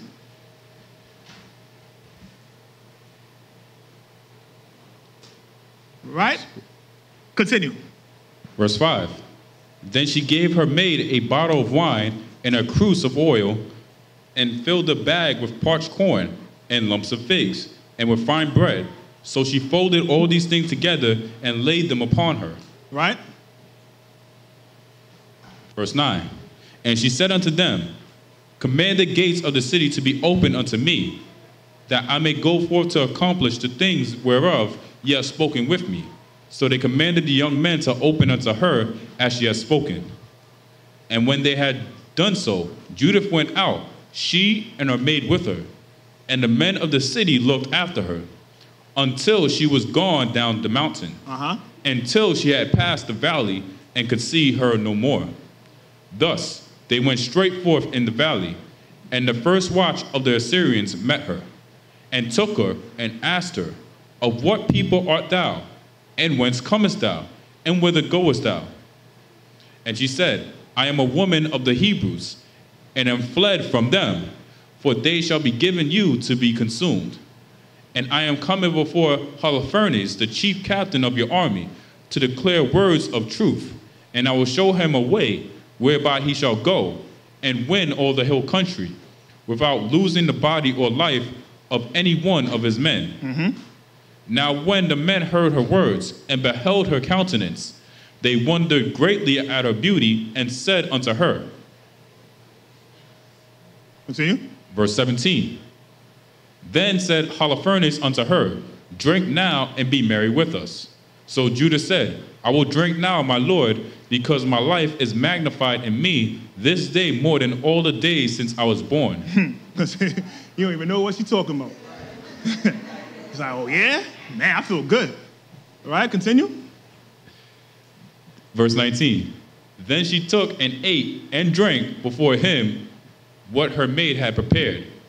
And Holofernes took great delight in her, and drank more wine than he had drunk at any time in one day since he was born. All right, continue. All right, so jump to Judah chapter 13, verse 1 to 17. Now when the evening was come, his servants made haste to depart. And Bagos shut his tent without, and dismissed the waiters from the presence of his lord. And they went to their beds, for they were all weary, because the feast had been long. And Judith was left alone in a tent, and Holofernes lying alone upon his bed, for he was filled with wine. Now Judith had commanded her maid to stand without her bedchamber, and to wait for her, coming forth as she did daily. For she said she would go forth to her prayers, and she spake to Bagos according to the same purpose. So all went forth, and none was left in the bedchamber, neither little nor great. Then Judith, standing by his bed, said in her heart, O Most High, power of all power, look at this present upon the works of mine hands, for the exaltation of Jerusalem. For now is the time to help thine inheritance, and to execute thine enterprises to the destruction of the enemies which are risen against us. Then she came to the pillar of the bed, which was at Holofernes' head, and took down his falchion from thence. Verse 7. And approached to his bed, and took hold of the hair of his head, and said, strengthen me, O Most High power of Israel, this day. And she smote twice upon his neck with all her might, and she took away his head from him, and tumbled his body down from the bed, and pulled down the canopy from the pillars. And anon after she went forth, and gave Holofernes his head to her maid. So not one, not one Israelite man stood up to go and find this guy. But it was Judith, because she greatly feared the Most High and had faith in the Most High. She used her beauty to get within, to take down the head of this guy. Right? Continue. Verse 10. And she put it in her bag of meat. So they twain went together according to their custom unto prayer. And when they passed the camp, they compassed the valley, and went up the mountain of Bethulia, and came to the gates thereof. Then said Judith afar off to the watchman at the gate, open now the gate. The Most High, even our power, is with us, to show us his power yet in Jerusalem, and his forces against the enemy, as he have even done this day.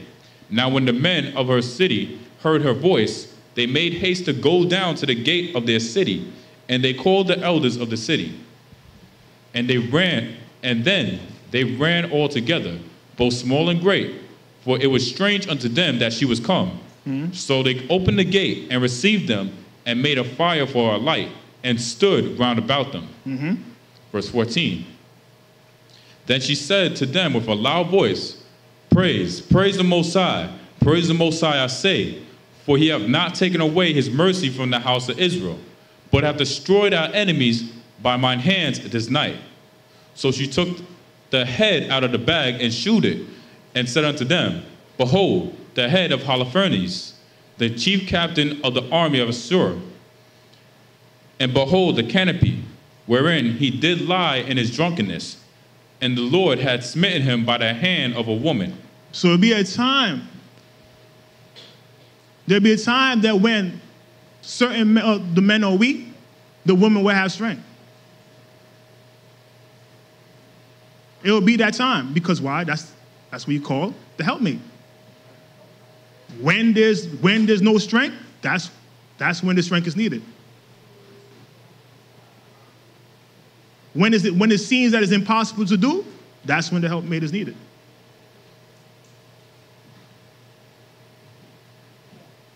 Continue. Verse 16. As the Most High liveth, who have kept me in my way that I went, my countenance had deceived him to the destruction. And yet hath he not committed sin with me, to defile and shame me. Then all the people were wonderfully astonished, and bowed themselves and worshipped the Most High, and said with one accord, Blessed be thou, O our power, which has this day brought to naught the enemies of thy people. Praise the Most High. Next slide. All right. I probably forgot it, right? So now we're going to go to 1 Ezra chapter 4, verse 13 to 34, right? Now, there was a council going on to see who was going to be the head of security, right? So everybody said, you know what? I'm going to write something to the king about who's the strongest. So there's 3 guys that went to see write down what is the strongest thing, right? So the 3 things that they came up with was wine, the king, and the woman. So he's going to figure out who is the strongest of all these things. So let's read. So after they came up regarding the security, regarding wine and the king, here comes another brother bringing up a certain matter, right? Regarding the woman. Continue. Verse 13. Then the third, who had spoken of women and of the truth, this was Zerubbabel, began to speak. And you know, Zerubbabel is the one who became the governor of Israel when we came out, right? So this is the same Zerubbabel, right? Let's read. Verse 14. O ye men, it is not the great king, nor the multitude of men, neither is it wine that excelleth. Who is it then that ruleth them, or hath the lordship over them? Are they not women? So, O ye men, do you not know that over the king and over wine, there's a woman over that? Do you not know that? All right, continue. Women have borne the king, and all the people that bear rule by sea and land. Where that king came out from, he came out from a womb of a woman. That king came out from a womb of a woman and was nurtured by a woman. Right? Continue. Verse 16. Even of them came they, and they nourished them up that planted the vineyards, from whence the wine cometh. Right. So those who over the vineyards, the women. They the one who make the best wine. Right? So he says, those who are over the vineyards, is it not women? Continue. Verse 17. These also make garments for men. These bring glory unto men. And without women cannot men be. So the garments, the way the men dress, from a woman. Right? The one who brings glory to the man, the woman. So again, what Zerubbabel is saying, without the woman, is an impossible. It's impossible. Continue. Verse 18. Yea, and if men have gathered together gold and silver or any other goodly thing, do they not love a woman which is comely in favor and beauty? Right. So if a man looks around, goes gathering gold and silver, and then he sees a woman, will he not look at the woman before he look at the gold and silver? Continue. Verse 19. And letting all those things go, do they not gape, and even with open mouth fix their eyes fast on her? Right. So they're over there carrying the gold and silver. They see the woman. They drop everything. Like, whoa, who's that? Right, you just dropped $1 million, right? What's going on? All that for a woman. Right? Continue. And have not all men more desire unto her than unto silver or gold, or any goodly thing whatsoever? Right? A man leaveth his own father that brought him up, and his own country, and cleaveth unto his wife. Yeah, you leave your whole household to go live with your wife. You leave your father and mother to go live with your wife. Right? Continue. He sticketh not to spend his life with his wife, and remembereth neither father, nor mother, nor country. Oh, man. Right? Continue.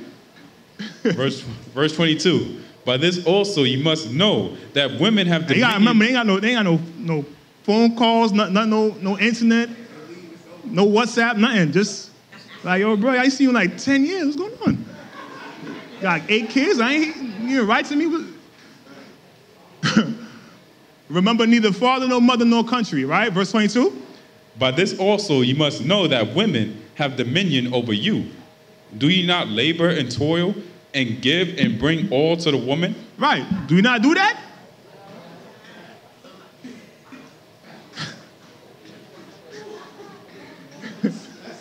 But also ye must know that a woman have dominion over you. Do ye not labor and toil and give and bring all to the woman? Right? Continue. Oh, I'll mix that up. All right, let's go. Verse 23. Yea, a man taketh his sword and goeth his way to rob and to steal, to sail upon the sea and upon rivers, and looketh upon a lion, and goeth in the darkness. And when he hath stolen, spoiled, and robbed, he bringeth it to his love. People do crazy things for love. Let's say that, right? A man will go rob and steal, sail upon the sea, on rivers, look upon the lion, and go in the darkness. When he have stolen, spoiled, robbed, and he bringeth all to his love. Right? Continue.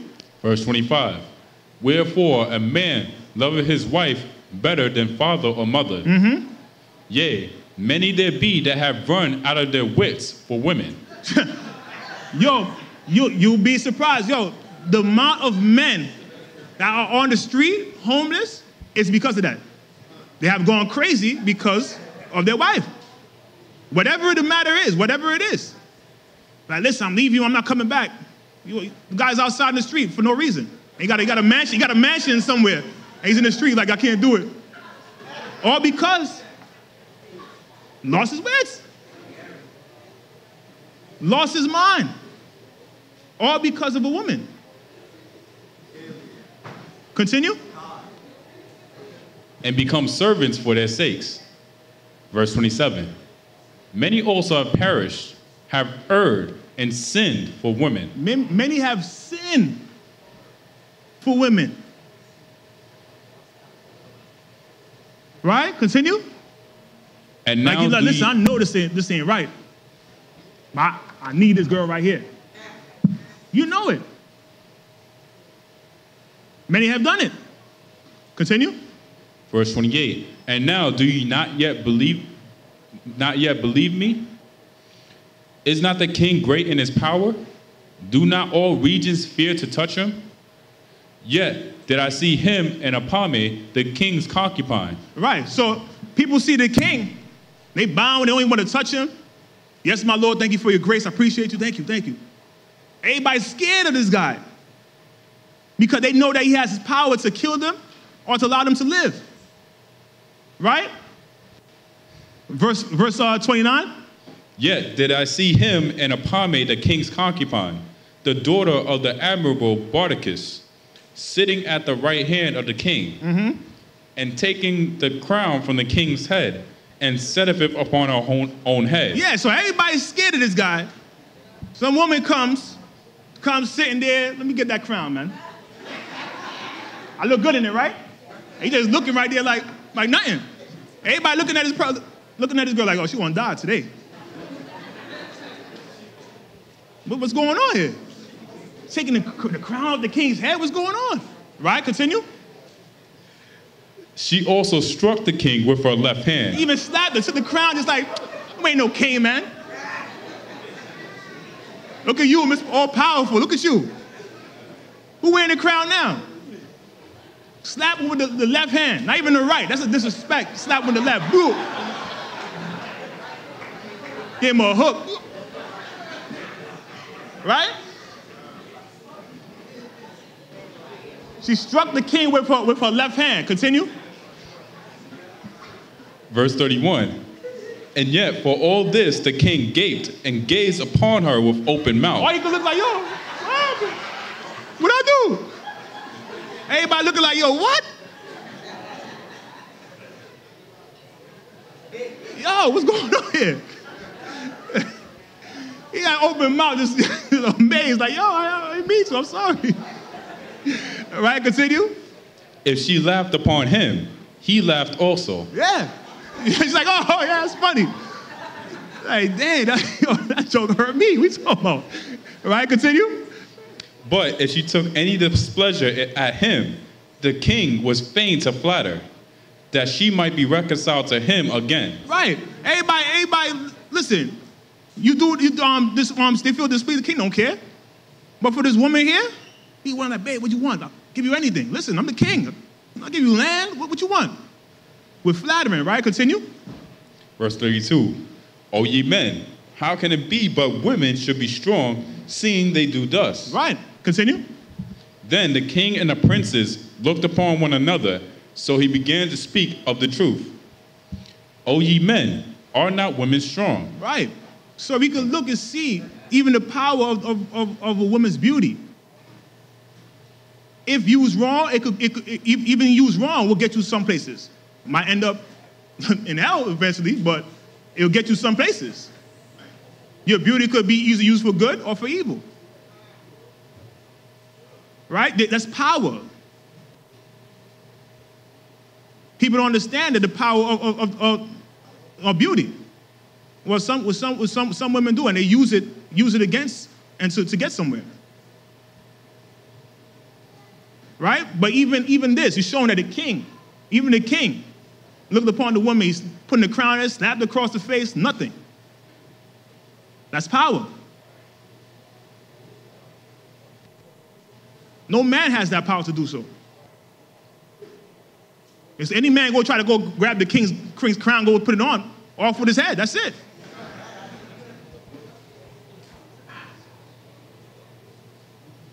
All ye men, are not women strong. There's different strengths, not physical strength. There's a lot of strength that women have.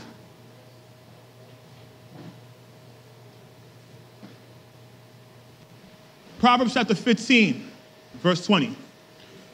A wise son maketh a glad father, but a foolish man despiseth his mother. A wise man maketh a glad father, but a foolish man hateth his mother. Why that they're saying that here? Because you have to understand Hebraic culture, right? Or even time now, that the mother is the one who nurtures the child. Majority of things that your child gets is from the mother. The characteristics, even from men, is from your mother, because that's what you learn.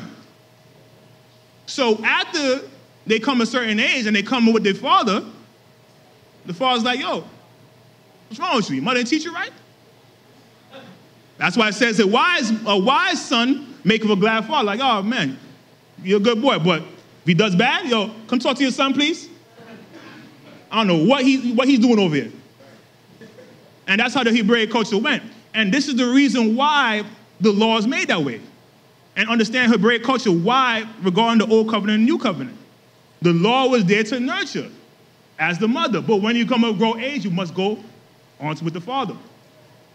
It's all about Hebraic culture and understanding, right? Proverbs 15 and 20 says, a wise son maketh a glad father, but a foolish man despiseth his mother. Proverbs 1 and 8. My son, hear the instruction of thy father, and forsake not the law of thy mother. Hear the instructions of your father, and forsake not the laws of the mother. So when it comes, again, when Zerubbabel was talking about the strength of a woman, the way how the nation will grow, it starts off first, again, who's the nurturer, the comforter. That's where it starts from. And of course, the father as well too, but the beginning is the mother.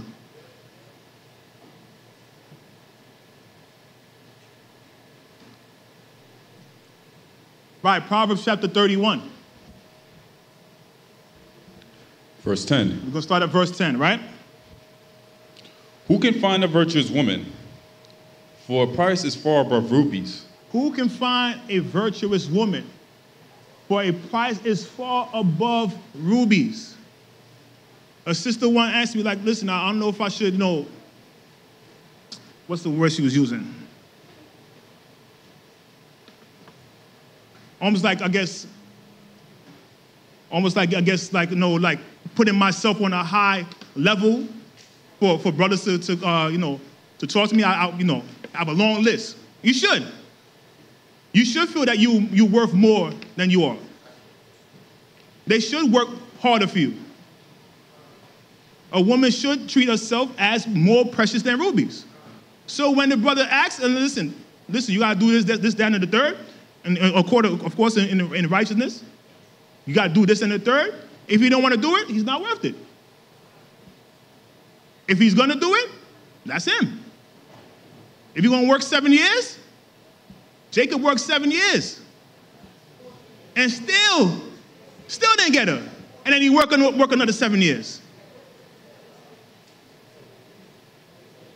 But I need her. I came for her, I need her. So I'm going to work another 7 years. You tricked me, but I'm going to work another 7 years. So this is what sisters need to understand. Treat yourself above rubies. So when brothers come and approach you, if you're putting yourself under that, that's what you're going to get. Under rubies.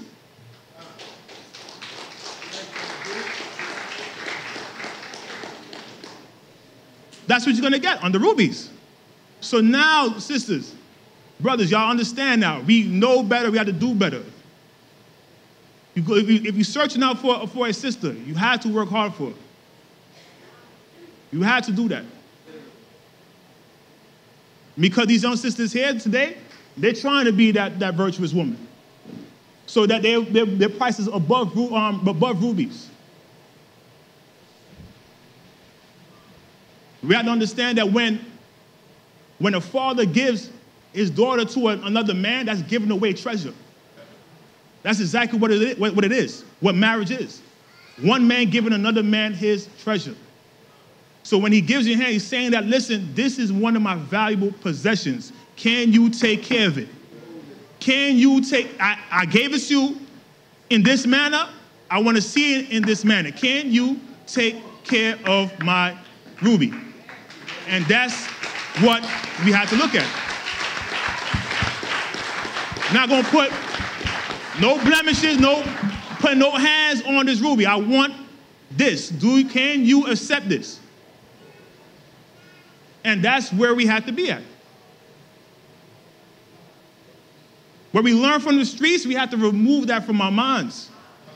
Yo, it's so off, man. So off on the block. The way how they treated women.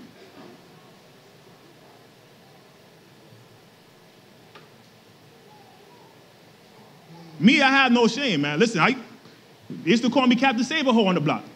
That was my name. I took that quite well. Because you ain't gonna try to disrespect no woman in front of me. It was not happening. Bro, why you always like that? No, bro, you can't do that, bro. Can't do it. We had to do brothers and sisters. I'm telling you. Verse 10. Who can find a virtuous woman? For a price is far above rubies. The heart of her husband doth safely trust in her, so that he shall have no need of spoil. Read verse 11 again. The heart of her husband doth safely trust in her. The heart of her husband doth safely trust in her. I want y'all to understand this, sisters. The reason why, especially those in the world, The reason why some brothers come cold-hearted, because they don't want to do this. Because what they've seen outside in the world, the way how certain sisters act. So it's very hard to let a woman hold your heart, because when you do that, easy to be squashed on. No matter how tall you are, you could be Goliath, Bam Bam Bigelow, I don't care who you are. You take that heart and you squash it, he's going down. He's going down. And it's the reason why maybe like, nah, listen. But you have to make sure that trust is there. And if they do, you can't be like, well, you do that. I just gave you my heart, though. You can't use that against me now and put me down. Regardless of the matter what conversation we're talking about here. You're not going to take your husband's heart and squash it. Even in Proverbs talk about that.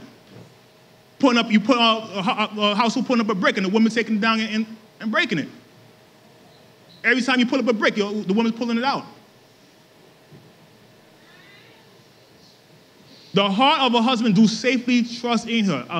Having that trust, allowing the husband to have the trust in the heart, with the heart of the woman. Continue. So that he shall have no need of spoil. He have no need of spoil. Continue. She will do him good and not evil all the days of her life. Mm-hmm. She seeketh wool and flax, and worketh willingly with her hands. She is like the merchant's ships. She bringeth her food from afar. She doeth good, no evil. She seeketh for wool, flax, working willingly with her hands. She's like a merchant ship that bringeth forth food from afar off. Continue. She riseth also while it is yet night, and giveth meat to her household, and a portion to her maidens. She considereth a field, and buyeth it. With the fruit of her hands, she planteth a vineyard. So it'll be times that it'll be something that the man don't see, but the woman see that is needed. Like, yo, I don't know what you need that for. Like, yo, whatever, just do it. But then when it happens, like, oh, I actually did need that. Because the women have that eye for that. They have that power.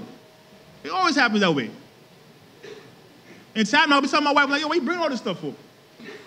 I only need three T-shirts and the pants. What's all this? I bring wine, no wine opener. Babe, I forgot the wine opener. All right.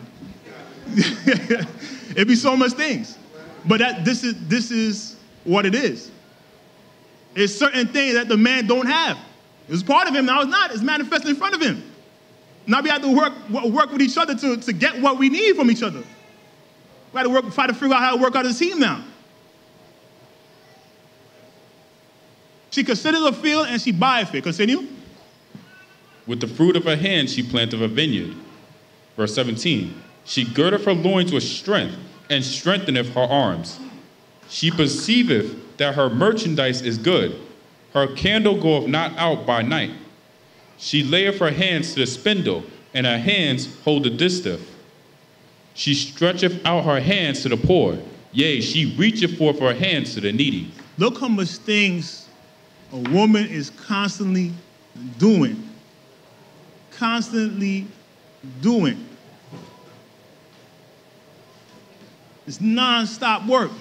Non-stop. Non-stop work. Now, what my wife had brought out one time, I gotta give you the credit for that. regarding the commandments. You don't see wife there. You see manservant, say maidservant, thy son, thy daughter, cattle. What happened to the mother? Always working. Always. So there's so much things that a woman does, right? And especially what a wife does, right? Continue. Verse 21. She is not afraid of the snow for her household, for all her household are clothed with scarlet. Mm-hmm. She maketh herself coverings of tapestry. Her clothing is silk and purple. What do that mean by silk and purple? What that represent? Royalty. She is covered in royalty. Right? Continue. Her husband is known in the gates, when he sitteth among the elders of the land. She maketh fine linen and selleth it, and delivereth girdles unto the merchant. So that's another thing. If you are following the virtuous woman acts, which you should, before you go and say, right? Before you go and say, yeah, I want this guy to be my husband, the first thing you got to make sure your husband is known among the people. Where he's sitting among the elders of the land, you have to make sure that he's one who's actually trying to seek the Most High. Who's his company? What is he doing?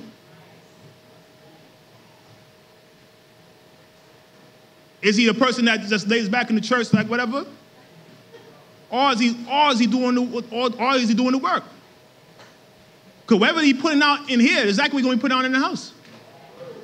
It's reality.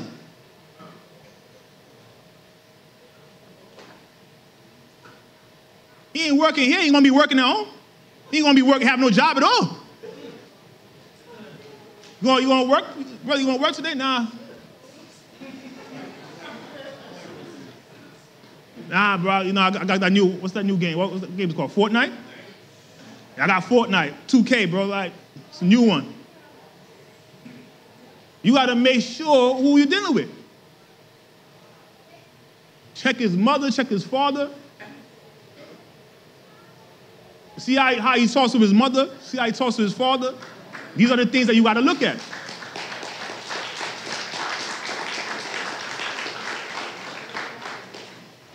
If he's a person that has no respect for his parents at all, run.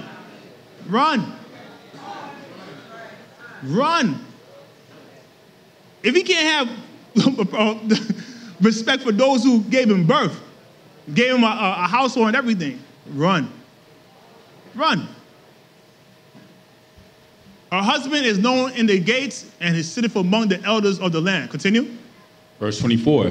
She maketh fine linen and selleth it, and delivereth girdles unto the merchant. Strength and honor are her clothing, and she shall rejoice in time to come. Strength and honor are her clothing, her apparel internally. Notice that the scripture is always talking about apparel for the woman internally. Strength and honor are her clothing. Continue. Verse 26. She openeth her mouth with wisdom, and in her tongue is a law of kindness. She opened her mouth with wisdom, and in her tongue the law of kindness. The law of kindness. I'm telling you, man got a lot of things to work on. A lot. They do. We do.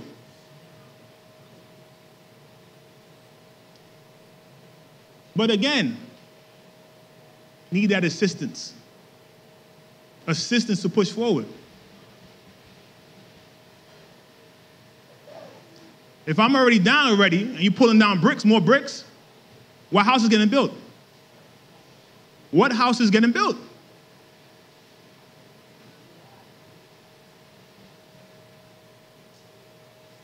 She opened her mouth with wisdom, and her tongue is a law of kindness. Continue. Verse 27. She looketh well to the ways of her household, and eateth not the bread of idleness. Her children arise up and call her blessed. Her husband also, and he praiseth her. Many daughters have done virtuously, but thou excellest them all. Right. And this is the key thing too. Her children arise her and bless her, and her husband also, and praises her. Now my wife told me that she feels that I don't do enough with that, and I have to, even though she doesn't. It's real. Regardless if I feel that I do it a lot, if she doesn't get enough of that, I'm not doing right. It's reality.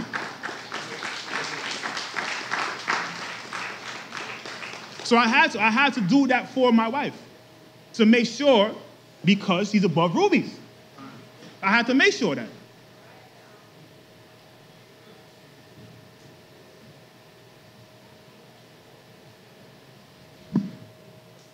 Continue. Verse 30. Favor is deceitful, and beauty is vain. But a woman that feareth the Most High, she shall be praised. Wait, favor is deceitful, and beauty is vain. Beauty is vain. So we're just going back to, again, what is the true beauty here? What is the true beauty that we're trying to focus on here? Within. It's vain. One day you're beautiful. The next day, something happened to your face. I don't know.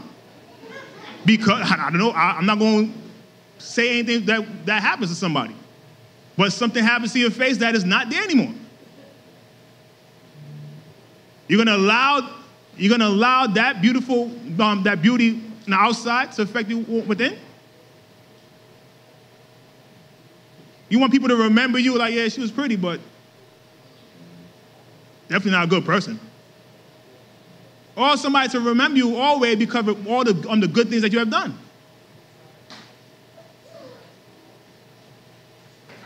Verse 30, again. Favor is deceitful, and beauty is vain. But a woman that feareth the Most High, she shall be praised. Give her of the fruit of her hands, and let her own works praise her in the gates. She shall be praised.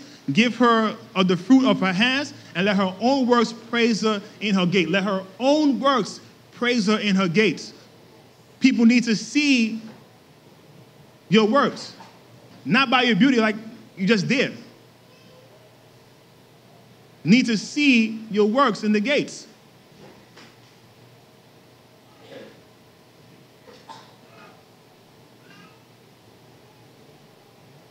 Sister, y'all follow me?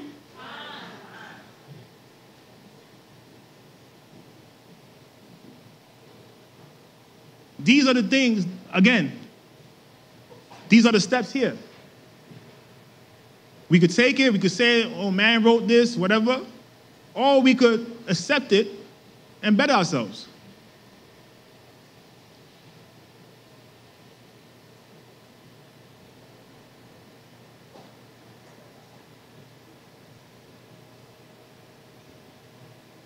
And I can't forget all the women in the Bible, and it's not all of them, that we have to give honor and respect to, who did the will of the Father. Let's give them Most High a round of applause for these women who risked their life to do the work. If it wasn't for them in the background, if it wasn't for them sticking their neck out, this work wouldn't be done. And these are not all the women.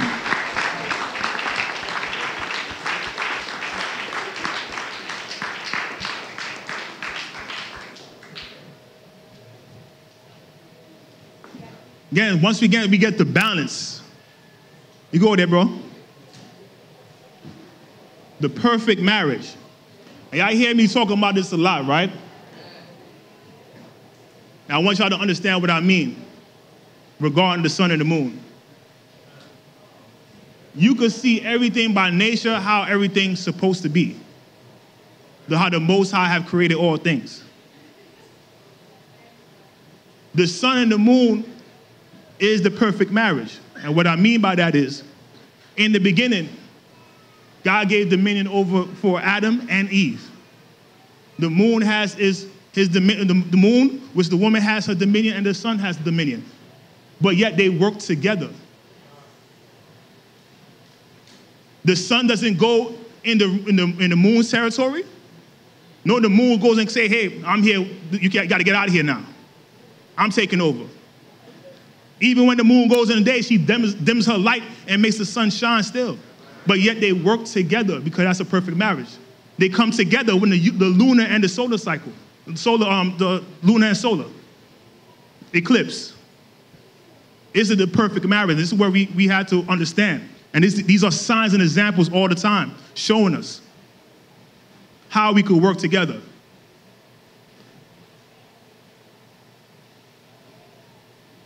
Let's give the Most High a round of applause.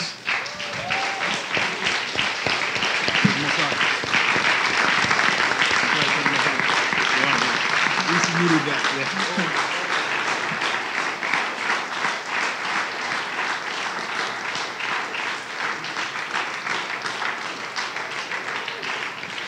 Yeah. All praise to the Most High.